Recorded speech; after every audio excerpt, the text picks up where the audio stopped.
tous. J'espère que vous allez bien en ce moment. Ce que je peux observer de la période, c'est que tout le monde est un peu bousculé, que ce soit par les maladies ou la fatigue qui assomme un peu. Et c'est vrai que quand on n'est pas au meilleur de sa forme, il peut y avoir ce qu'on appelle des personnages égotiques qui viennent s'emparer de l'expérience. Alors, je voulais vous faire un petit topo sur ce que j'appelle donc les personnages égotiques, euh, qui sont tout simplement des parts de nous qui sont en souffrance, qui se sont construites en fait sur au moins une blessure, si c'est pas plus, pour ceux qui connaissent les 5 blessures de l'âme de Lise Bourbeau. Et, euh, Et du coup, ces personnages, eh bien, ils vont avoir un discours qui leur est propre, un comportement aussi. Et ces comportements et ces discours, ils sont rarement là pour nous aider en fait dans nos vies adultes, puisqu'en général, ils sont nés dans l'enfance. Euh, donc déjà, ça c'est un point à se rappeler, c'est que ces personnages égotiques, on en a tous, plusieurs. Ça, c'est une chose. Faut pas culpabiliser ou se sentir nul d'en avoir. En fait, ça fait partie du package de la vie sur Terre. Voilà, nous sommes humains et l'idée, c'est juste d'en prendre conscience. Déjà, c'est un pas vers pouvoir se détacher de ce personnage-là. Et comment reconnaître que nous sommes sous l'emprise à certains moments d'un personnage égotique? Eh bien, en fait, c'est très facile. Si vous arrivez à sentir les moments où vous faites les choses avec le cœur, vous êtes vraiment dans le cœur, dans la joie, dans l'entraide, la compassion, le partage, quand ça vient du cœur, ben ça vient de nulle part d'autre. Par contre, quand vous allez avoir une réaction ou une action ou une parole où là, vous n'êtes pas très sûr, c'est un peu lourd, il y a une lourdeur, ça crée des tensions en vous et autour de vous, alors là, il y a de grandes chances que ce soit un personnage égotique qui soit aux commandes. Je ne vais pas faire la liste des personnages parce qu'il y en a des centaines en fait, pardon, même s'ils sont ils ont tous des points communs, ça va être euh, vraiment très particulier par rapport à notre parcours de vie, par rapport aux ressources qu'on a eues ou qu'on n'a pas eues.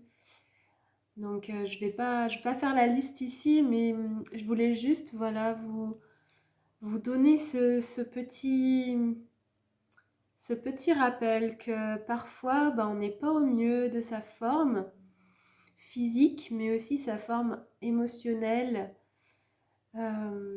et mentale. Et du coup, dans ces moments-là, on peut avoir des personnages qui arrivent. Et le meilleur moyen de savoir si vous êtes en proie à un personnage dans vos rapports avec les autres personnes, avec autrui, mais aussi parfois peut-être dans votre discours envers vous, ça va être de sentir si vous êtes bien relié au cœur quand vous dites ou quand vous faites quelque chose. Et si c'est pas le cas, si c'est plutôt au niveau du mental, j'ai des principes et je ne dérange pas ces principes, même si au fond ils vont à l'encontre de ce que mon cœur aimerait profondément. Par exemple, si au fond de moi, une action par le cœur, elle va être dans l'amour, le partage, l'entraide. Mais si au contraire, j'ai un personnage qui est très rigide, qui a des principes très forts et qui dit ouais, moi j'ai fait comme ça, donc je vois pas pourquoi les autres profiteraient de quelque chose pour lequel j'ai œuvré si durement. Pourquoi ils en récolteraient finalement les fruits alors que j'ai donné de ma personne et il y en a qui n'ont rien fait. Bon, bah là, on est sur un personnage qui a besoin qu'on reconnaisse peut-être le sacrifice qu'il a fait ou les efforts qu'il a dû faire, lui, et qui a besoin qui a soif d'une justice qui lui demande beaucoup à lui, qui lui a demandé beaucoup à un certain moment, et il n'arrive pas à admettre que ce soit plus facile en fait pour d'autres, sans qu'il passe par la case de difficulté par laquelle lui a dû passer, soit par choix, soit par obligation. Donc là, pour moi, c'est typiquement un personnage voilà, qui a besoin de qu'on l'entende, en fait, qu'on entende sa souffrance, qu'on reconnaisse sa souffrance. Et pour l'instant, c'est tellement fort qu'il n'arrive pas à être dans le lâcher-prise et dans l'acceptation sereine que ça se passe différemment pour chacun. Et puis, surtout que tout le monde est responsable de ses choix. A priori, donc, je vous parle de ça parce que j'ai vécu un week-end particulier ces derniers jours avec des amis qui me sont chers et une de ces amies semble être dans ce cas-là où en fait elle a dû faire un choix qui lui a coûté et une part d'elle s'en veut d'avoir fait ce choix. Et du coup, ça génère une sorte de rancœur, quelque chose de très lourd pour elle, qui fait qu'elle n'accepte pas que d'autres personnes aient pu ne pas faire ce choix, en fait. C'est très lourd à porter, surtout qu'au fond, cette personne est dans l'aide à autrui, le service à autrui. Mais on sent qu'il y a une énorme résistance. Donc ça c'est pareil, c'est un autre signe que vous êtes peut-être en proie à un personnage égotique, c'est quand vous avez vous-même parfois du mal à vous reconnaître, vous vous dites bah ça me ressemble pas, mais pourtant je ressens enfin ça peut pas être autrement, et en fait il n'y a aucun espace pour accueillir une autre réalité que la vôtre. Donc quand c'est très fermé, très obtus comme ça,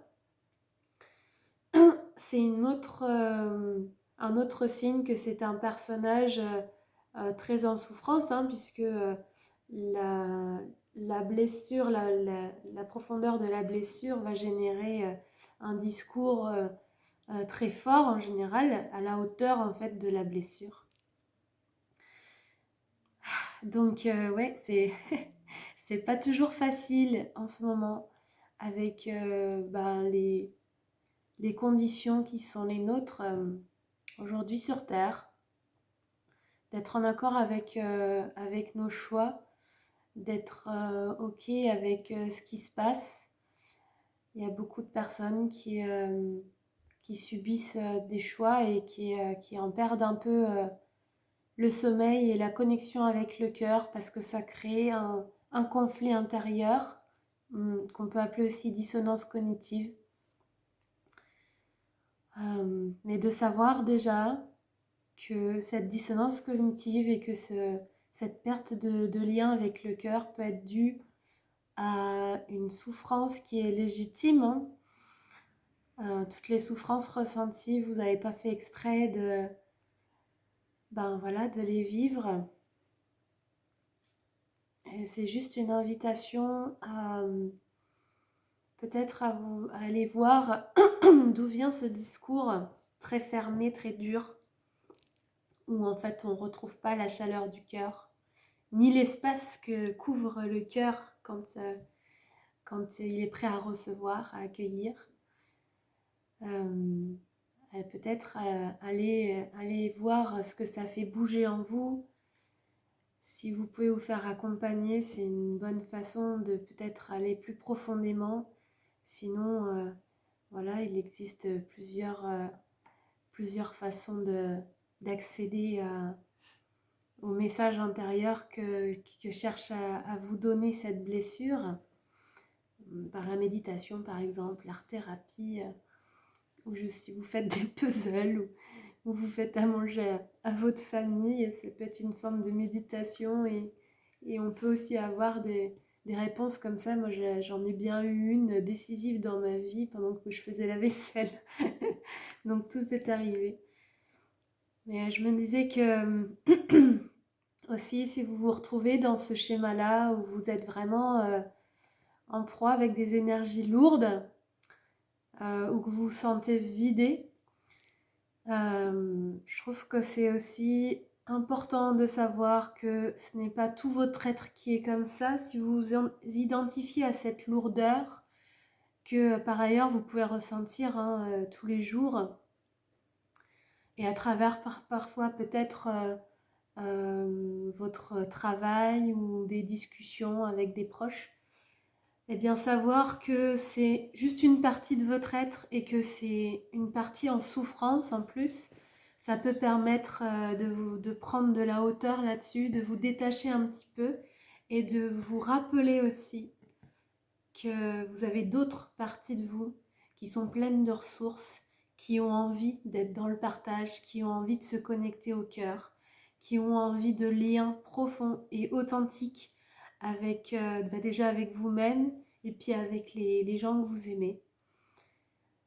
Voilà, ça peut faire du bien de se rappeler qu'on n'est pas que nos parts souffrantes et qu'aujourd'hui on a la chance d'avoir plein de thérapeutes, plein de gens qui offrent leur médecine au monde pour justement retrouver la connexion à notre cœur et ainsi gagner en légèreté.